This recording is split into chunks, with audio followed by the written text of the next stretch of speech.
Trump a annoncé le 24 décembre le retrait américain de l'OMS. Ça, c'est une information de première importance. Donald Trump a déclaré que les États-Unis se retireraient immédiatement de l'Organisation mondiale de la santé, l'OMS, l'appelant une escroquerie mondialiste corrompue, dominée par le Parti communiste chinois et des élites mondiales comme Bill Gates.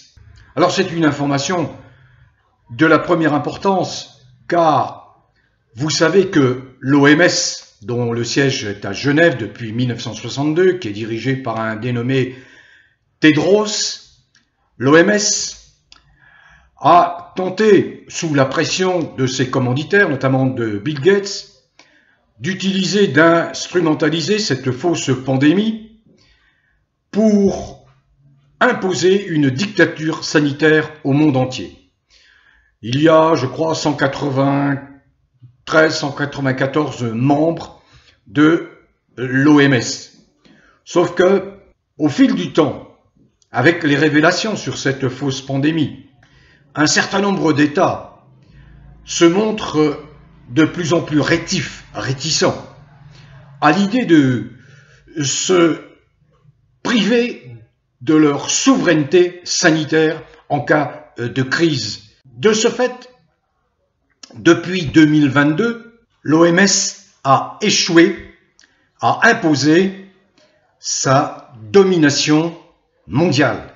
En dépit des efforts répétés de l'OMS, de ses commanditaires, en particulier des grands labos pharmaceutiques qui, de fait, dirigent l'Organisation mondiale de la santé, en dépit donc de toute cette intention intéressée, parce que derrière, il y a d'énormes profits financiers, des profits colossaux à réaliser pour ces grands labos et pour toute cette finance internationale. Et quel est le meilleur moyen pour réaliser ces énormes profits?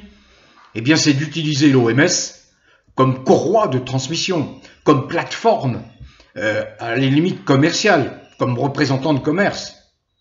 C'est bien ce que fait le directeur général de l'OMS, Tedros. Sauf que, effectivement, depuis 2022, ces efforts sont demeurés vains.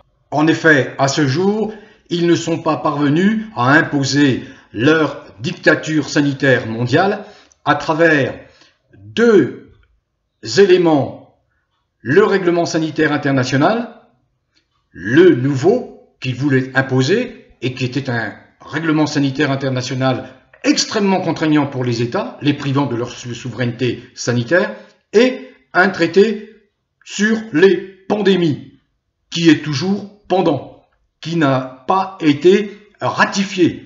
Et le sera-t-il? Probablement pas. Parce que l'annonce de Trump va mettre un coup d'arrêt à cette folie qui voudrait que une poignée de mondialistes impose des règles sanitaires au monde entier à la seule fin de réaliser des bénéfices, des profits qui vont aller dans les mains d'une poignée d'individus.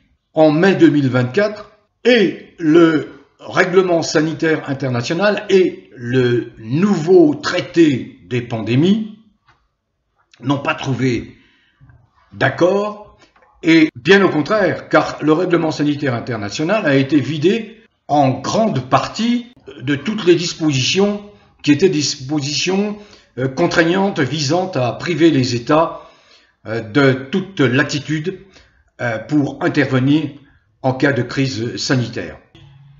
Alors ces gens se donnent jusqu'à 2025 pour mettre au point le traité des pandémies. Sauf que ça n'a pas échappé à la nouvelle administration Trump, qui y voit notamment Robert Kennedy Jr., le futur ministre de la Santé de Trump, et qui y voit une ingérence absolument inacceptable. L'instauration d'une dictature sanitaire qui priverait les États-Unis, en particulier, un des principaux bailleurs de fonds quand même de l'OMS, qui priverait les États-Unis de sa souveraineté sanitaire.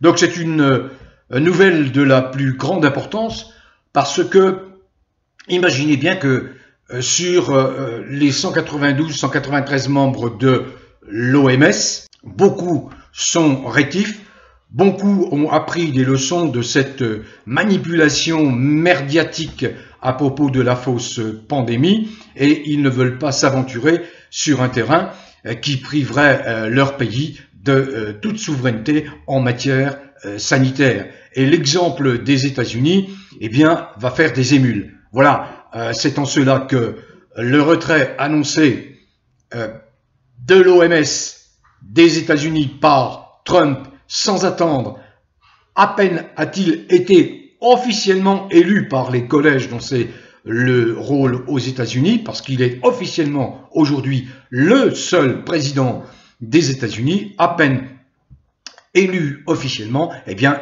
il annonce la couleur, une couleur qui risque de ne pas être du goût des mondialistes. Il dit exactement toutes les mesures qui vont être prises immédiatement, sans attendre. Au moment où, en France, eh bien, on tarde à évacuer un fou furieux qui s'appelle Macron. Certains, semble-t-il, qui ont le pouvoir de dégager Macron rapidement, comme le Rassemblement national, ont encore des états d'âme.